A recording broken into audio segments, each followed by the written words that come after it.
What's going on, everybody? Here, welcome back to some more Subnautica 2 news. Today is actually really interesting. This is kind of interesting, kind of crazy. I don't know if it's like a whole lot. I don't know. We're gonna read this article. This is from PC Gamer. Now, it's funny. I actually made a video yesterday. It was gonna come out today, but then this came out. So we're gonna talk about this. Did Krafton basically just admit that Subnautica 2 was ready for early access this entire time? Did they? Maybe. I don't know. We'll see. You leave a comment. Let me know what you think. We're gonna read through this. And there's some actions here that are pointing to they don't know what they're doing. So yeah, we're gonna go ahead and get on into it. Hopefully you guys enjoy. If you do, like, subscribe, all the fun things. Also, we are doing some more Subnautica stuff on the channel, so if you want to check out those videos as well, I do appreciate the support. But let's get into it. So the Subnautica 2 lawsuit is getting even messier, with Krafton doing a massive U-turn, confusing both the ousted founder's lawyer and the judge. This is a little bit bewildering. Even the judge. So, one of its key claims that the founders were terminated because they wanted to release Subnautica 2 before it was ready has been dropped. Krafton completely dropped the whole thing of they fired them because they were trying to push Subnautica 2 before it was ready. The whole damage to the IP and all that stuff, gone. They dropped it, right? What is going on here? It wasn't all that long ago that we were anticipating the imminent arrival of Subnautica 2. The sequel to the superb underwater survival game has yet to appear, though, and the founders of Unknown Worlds have been ousted by owner Krafton, leading to a messy legal dispute between the two parties. One of the reasons given for the termination was the state of the game. The founders believed that it was ready for an early access launch and planned to go through with it. Krafton, meanwhile, believed it wasn't ready for its debut, and the founders had been shirking their duties, so basically not doing their jobs. But there's been a surprising U-turn, with Krafton significantly changing its argument. The lawsuit is now in the discovery phase, so Fortis Advisors, which represents the ousted founders, sought discovery to see if Krafton held any evidence to back up its claims. But despite its obvious relevance, Krafton feigned astonishment during the parties' meet and confers at how it could possibly be part of Phase 1, Fortis said.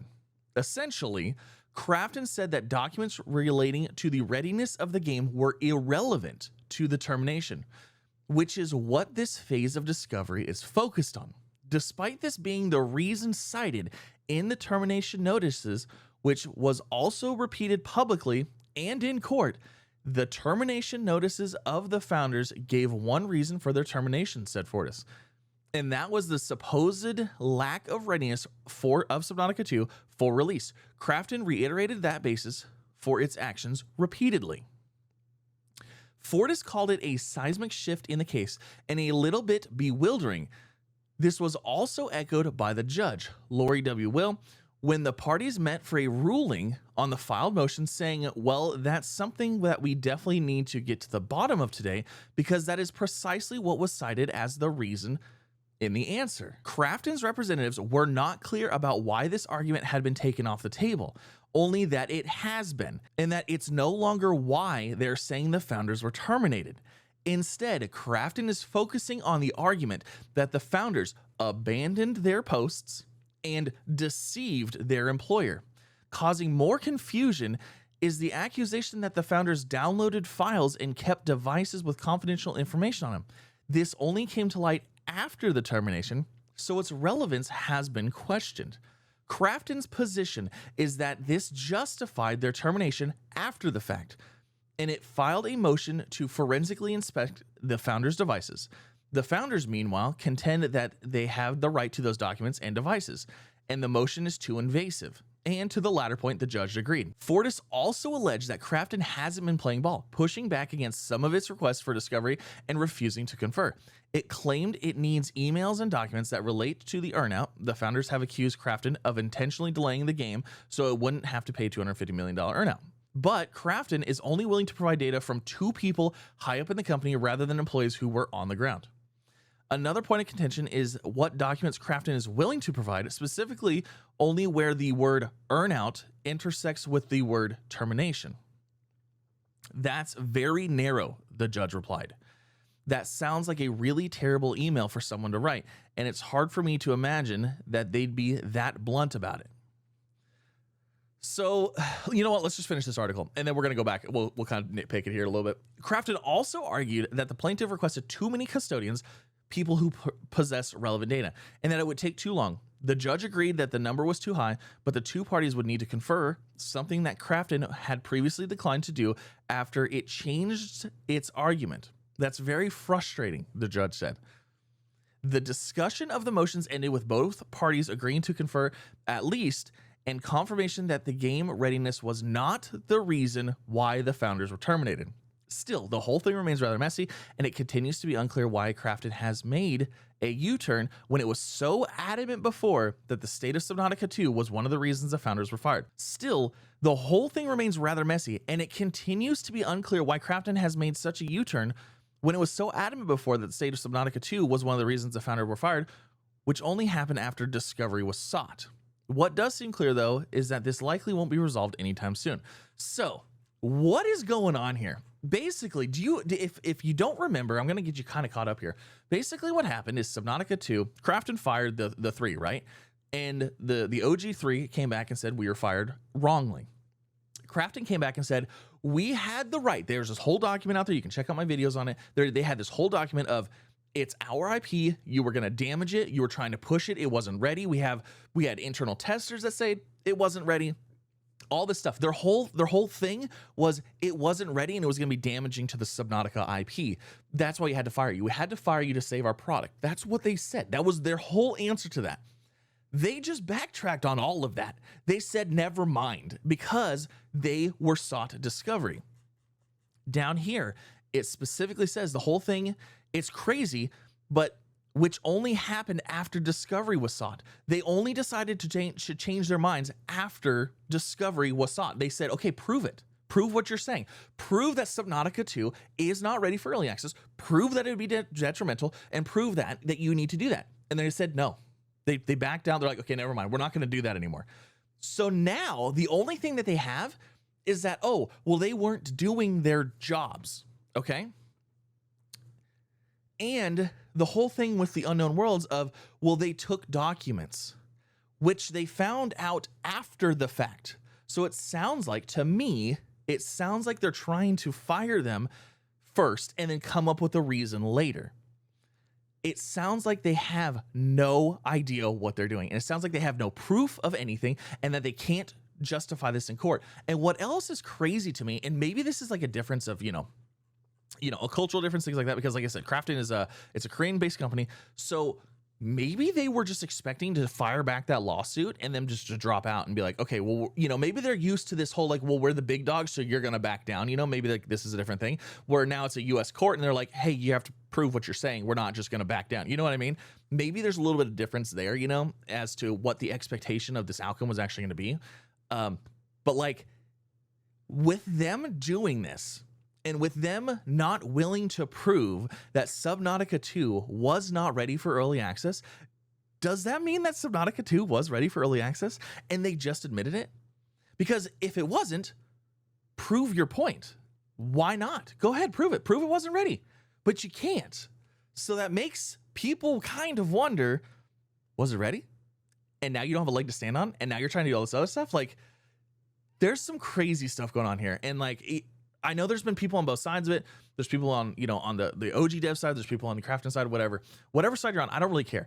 The fact of the matter is, when they were so adamant and so public about what they did and why they did it, and it was to protect Subnautica 2 and that it wasn't ready, just to go back on that in the court because they have no choice. Like, okay, you have to prove what you're saying or you can't say it, Oh, this is not looking good. It's not looking good for him. Like, and this is the thing too. Like, also, again, I want to say, like, I fully support the dev team making Subnautica 2. I want Subnautica 2 to be great. I want it to be a great game. I fully support the team. I don't want any of this, like, any of this dooming and any of this hate and any of this anger to go towards the dev team, because the dev team is not doing this. The dev team it's not them. It's their higher ups. I don't believe it's not their fault that all this is going on. Now, with that being said, Unknown Worlds is Krafton now. Krafton has assumed control of Unknown Worlds. So when Unknown Worlds posts stuff, it's still Krafton. Unfortunately, that's just how it is. And we've seen that in the lawsuit as well. So this is crazy. This is crazy. The whole reason that Krafton said that it was allowed to fire them just went up in smoke, and they just decided not to. And what's even funnier is that they even specifically said, is this part right here where it says Krafton's representatives were not clear about why this argument has been taken off the table. They didn't want to allude at all to, okay, well, why are you backtracking this? Like what's going on here? Nothing. They did not want to make it clear, only that it had been. And this is no longer why they're saying the founders were terminated. The whole case right now is the founders saying they were wrongly terminated, that they had a clause in their purchase agreement that they could not be terminated unless they had certain things happen, unless there were certain reasons for justification, because they had this big, huge payout on the line. Obviously, if you went to work with somebody and they were going to pay you out this big, huge sum of money, and they're just like, okay, well, we're going to just fire you right before, there's obviously going to be contractual, obligations in there to prevent that from happening. And that's what's going on here. They have to prove why they fired him, because if they can't prove why they fired him, well, guess what? I don't even know what that opens up. I don't even know what that does for Subnautica, because let's say that they can't prove this now. They have to go get their jobs back? And then do they have to release Subnautica 2? And it does come out, and then they have to, I don't even know. I have no idea what the implementations or implications of this will be. But it's wild. It's absolutely wild. This is crazy. It's interesting. I don't have any documents or anything like that. But basically what it sounds like is they sang a song and they got told they have to prove it. They're like, hey, okay, you need to back up what you're saying. Bring the receipts. Let's go. And then they came to this meeting and they're like, no. We don't have those receipts. Oh, we're not actually saying that's why they're fired. We're actually saying they're fired because of the documents that we found out after we fired them that they took.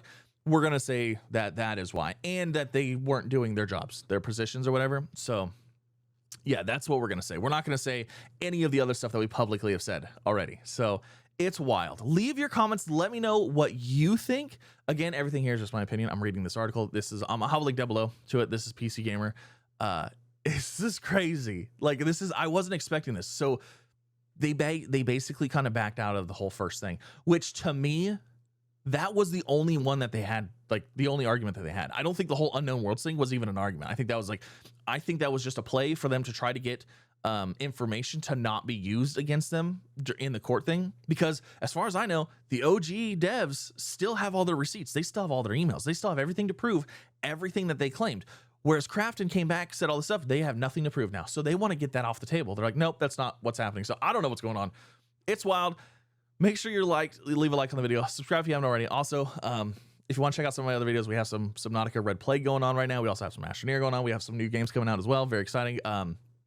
Voyagers of Nera is coming out. It's a little something there. But yeah, thank you all so much for coming out. Hopefully you enjoyed. Leave comments. Let me know what you think. Let me know did I read something wrong? Do you disagree? Do you agree? Let me know. I love to hear it. I love to see why. I'm never above admitting I'm wrong on anything. So if you think I misread something or I was incorrect on something, by all means, let me know. But again, only my opinion. I'm reading the article here, and oh man, it's crazy. It's crazy. But yeah, I'll see you next time. Bye, everybody.